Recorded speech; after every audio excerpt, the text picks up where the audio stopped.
putang inang nasa Kongreso! Mga putang inang nasa Kongreso, makinig kayo! Hindi nyo pera ang binibili ng mga sasakyan nyo! Isauli nyo ang pera sa taong bayan! Hindi namin deserve! Hindi namin deserve ang mga underperformance nyo! Wala kayong karapatan na tawagin na honorable dahil wala kayong honor!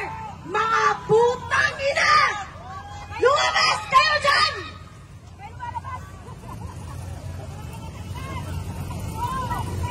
Sana hindi na kayo tumakbo. Kung tumakbo lang kayo para punuin ang mga bulsa nyo, nakakahiya kayo. The world is watching. And this is the kind of Filipinos that we are putting on the front line. Nakakahiya kayo. Dinudong-isa nyo ang pagiging Filipino ng Pilipinas. Mga putang ina kayo! Lumabas kayo dyan! Kayong lahat! Mga putang ina! Darating ang araw na mapupuno ang taong bayan. Tandaan nyo to. Walang makakaligtas. Kahit yung mga pamilya nyo na abroad na abroad, nagpapakasasa sa pera ng taong bayan. At sa mga Pilipino na nakikinig lang, walang ginagawa dahil hindi pa sila apektado ng korupsyon. Dahil hindi pa sila naabot ng korupsyon. Ito ang sinasabi ko sa inyo. Kapag wala tayong ginawa ngayon, mas mabuting na lang na wala tayong gawin until forever. I do not care. If you stay silent right now, just stay silent as quiet as a mouse forever. Dahil hindi nyo alam ang impact ng inyong pagiging neutral. Nang wala kayong kinukol out, it's like an indirect permission even to these corrupt officials on the House of the Representatives. Parang sinasabi nyo sa kanina na okay lang na nakawan nila tayo, na okay lang na mag-planter sila sa putang inang pera ng taong bayan. Ito ang isipin nyo. Ilan ba ang total population ng Pilipinas? We're more than 100 million. Let's just do a traditional calculation.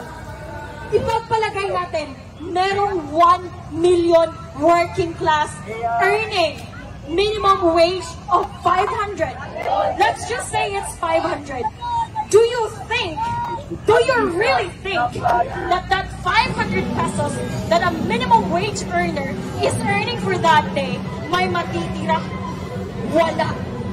And what is the 12% value-added tax for that 500 pesos that the 1 million traditional assumptive numbers? Ano ang value? It's 60 pesos for the 500 pesos spent or on a daily basis. So ipagpalagay natin 60 pesos and merong 1 million minimum wage earners, that's 60 million pesos of value-added tax na napupunta sa pamahalaan. 60 million pesos. And come to think of it, it's not just value-added tax, it's not just 1 million Filipino minimum wage earners. Ang daming tao, putang ina. Try to multiply 60 million pesos on a daily basis times 50 million Filipinos. Ang yaman ng Pilipinas. Pero meron tayong hospital na walang gamot. Meron tayong mga public hospital na walang higaan. At kung meron man, sira-sira ang higaan. Sasabihin na walang ayuda kung hindi magbibigay si Martin Romualdez. Putang ina mo, bakit pinangalanan mo ng Romualdez Hall ang isang espasyo na nasa Kongreso? Hindi mo pera yan. Hindi mo pera yan. Ang kapal ng pagbumungka yung lahat. You are doing a syndicated organization Filipino people, nakakaya kayo. Ayokong maging Filipino dahil kung kayo lang ang halimbawa ng pagiging Filipino, mas mabuti na lang na hindi ako maging Filipino. Nakakahiya kayo. Habang ang mga tao, ang mga ordinaryong tao ay nag-TPS, pumipila sa mga barangay health center na walang gamot. Kahit paracetamol, sasabihin ni Kapitan, walang budget. Walang budget kasi ninanakaw. Binibili ng private jet ni Martin Romualdez. Binibili ng Hermes ni Claudine ko. Binibili ng Balenciaga ng mga putang inang nepo wife and nepo mistresses nyo. Mga putang ina nyo, ang hirap, hirap, hirap, hirap magtrabaho. Kaming mga, it's not an excuse, it's not even a valid reason to say that ang Pilipinas is mahirap. Mahirap ang Pilipinas dahil lazy ang mga, that's not true.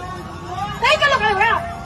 Kahit yung mga tao doing a manual labor, kahit yung mga drivers, kahit yung mga jeepney drivers, kahit yung mga nagbibenta sa bangketa, they double time to earn a few hundred pesos, to pay taxes, to contribute sa mga lavish lifestyle ng mga putang inang nasa Kongreso.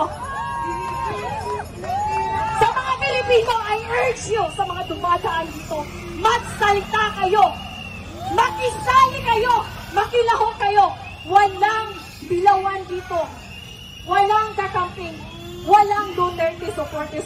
We do not need you to be anything. We just need you to be a Filipino, standing for accountability, standing for responsibility of securing our future. Kasi kapag wala tayong gagawin ngayon, wala nang bukas ang Pilipinas dahil ninanakaw nila. Walang bukas ang Pilipinas para sa atin, para sa mga anak nyo, at para sa mga anak na anak nyo. Can you imagine? We're still paying the interest of utang coming from Marcos Sr. And here we are right now. We're gonna pay again for the fucking debt of the Philippines because of their fucking blunderers in the House of the Representatives, in the Senate, and on the executive branch, Mr. Marcos. Ang kapal-kapal na mukha nyo, ang daming Pilipino. Sasabihin ng mga nepo babies nyo na wala kami ambag sa taxes. We are taxed heavily. Can you imagine sa Southeast Asia, ang Pilipinas ang isa sa pinakamalaking merong value-added tax. I'm gonna tell you a story of how I got here. Yesterday, I was from Cebu. I booked a ticket into go. It's 2,100 pesos and few centavos or something. I got taxed. It's 340 pesos. I ride an Angkas going to the Pier 4 in Cebu City. I got taxed again. I bought soft drinks. I bought bottled water. I bought Wi-Fi subscriptions sa barko. I got taxed again. Putang inang value-added tax. Ang dami. Just try to imagine if a single Filipino is paying at least 200 pesos of value-added tax on a daily basis. 200. Multiply it by 100 million.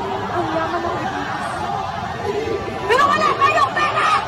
Dahil magkakapal ang mukha nyo dyan sa Kongreso! Lumabas kayo! Mga putang ina nyo! Mga magkakapal ang mukha! I do not understand. I cannot wrap my head around the fact. Paano nyo naiisip? Paano nyo hindi naiisip kung gaano kayo ka-immoral? Kung gaano kayo ka-demonyo? Nagpapakasasa kayo sa piramiding Pilimulo? Tumakbo kayo para maglingkod. Just reminding you, sir and ma'am.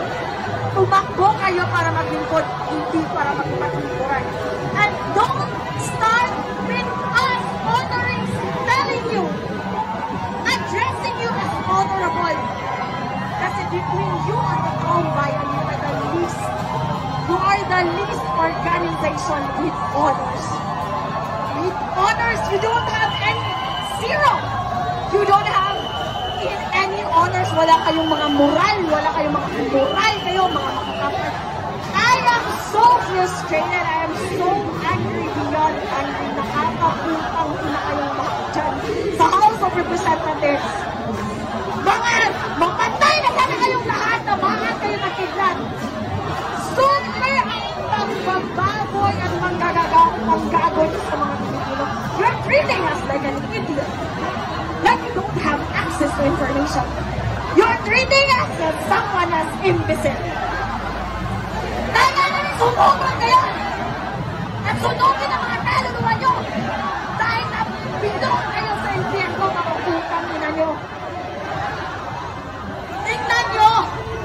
Ito, mga drivers, mga minimum wage earners, sila ang nagpapakain sa'yo.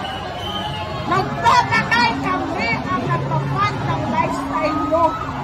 Mga putang ina! Ano ginagawa nyo dyan sa Senate? Ano ginagawa nyo dyan sa Congress? Are you just doing login and log out and that's it?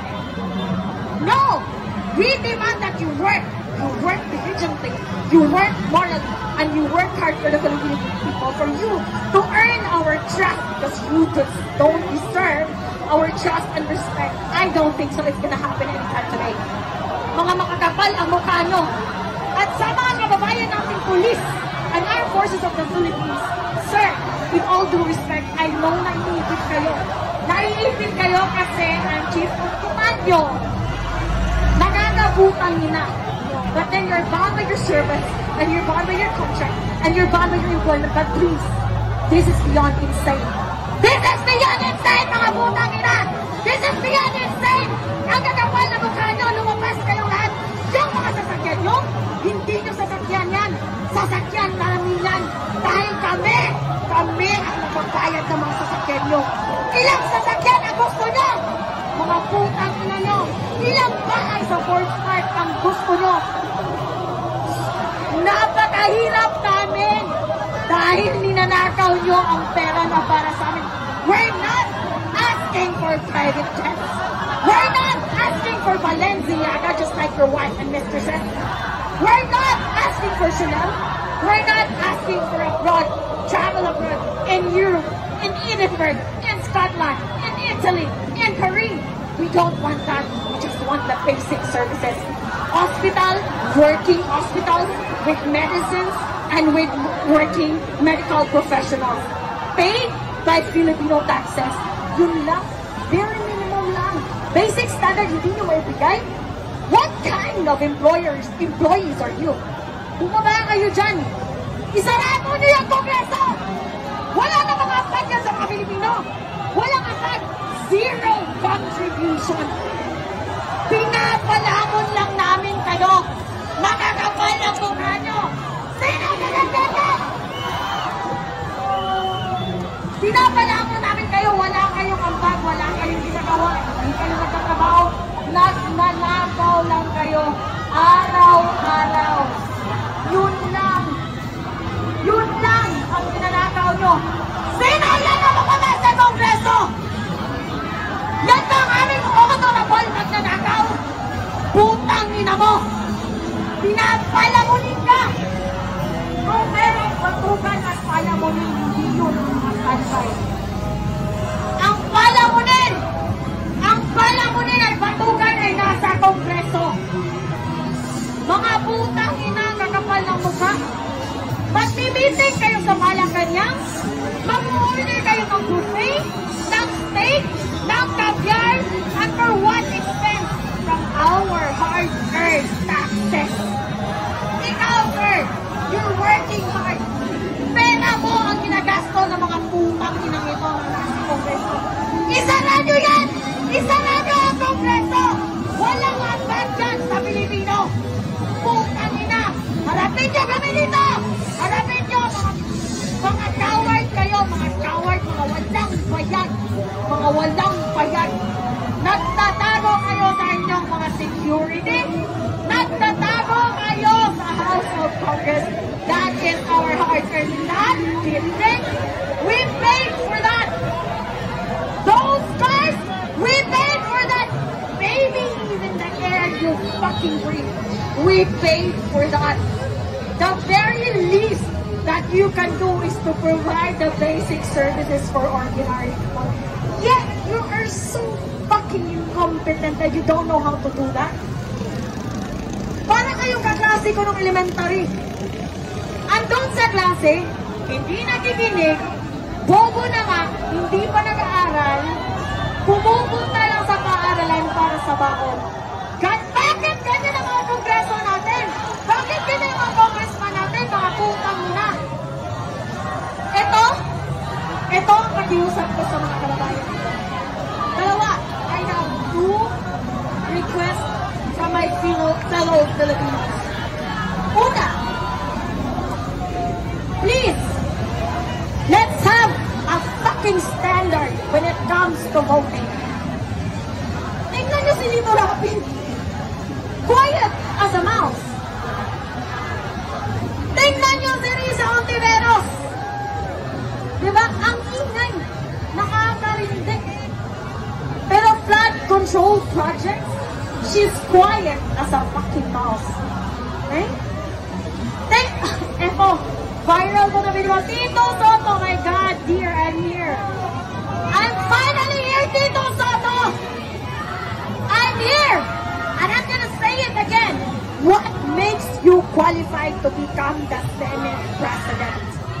You don't belong there. You belong in Itbulaga. You cannot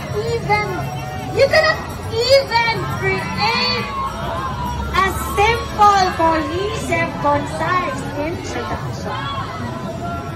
How are you gonna enforce, amend, approve laws? Being a politician is very technical. It's being very technical kapag bobo ka, umalis ka na dyan. Well, anyway, sabi nga nila, intelligence is limited. Stupidity is endless. Unfortunately, meron tayong endless supply of stupidity, both in the House of Congress and in the Senate and in the executive branch. Nakakaputang ina niyong lahat. Hindi niyo pag-aari ang Pilipinas. Hindi niyo pag-aari ang taxes namin. Hindi niyo pag-aari ang mga Pilipino. Tumigil kayo, bumaba kayo, isauli niyo ang mga perang ninakaw niyo. Matanong lang, nasa na si Martin Romualdez? Balita ko raw. He deregistered his private jet. Is that true?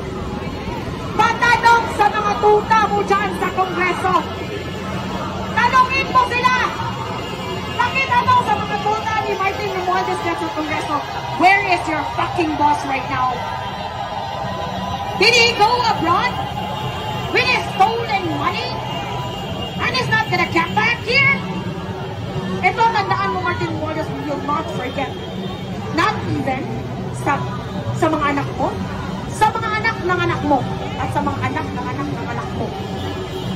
It will be an awesome reminder of the dark history of the Philippines that once upon a time, we have a lame-duck sitting idiot president controlled by this evil House Speaker, Martin Romualdez, aided and supported by his mini crocodiles at the House of Congress, supported by the senators na walang magawa sa buhay, kundi maging achievement ang pagsisisi, paninisi sa previous administration. Wala na ba kayong achievement, diba? Yun lang? Ganon kayo ka-incompetent? Like even a simple person, ordinary person can see through all your evil intentions, can see through all your stupidity, the maneuvers, the cover-ups. We see through it all. Hindi kami bobo, mga putang ina nyo. Mga kurakot, kulong na yan. Mga kurakot, kulong na yan. Mga kurakot, kulong na yan.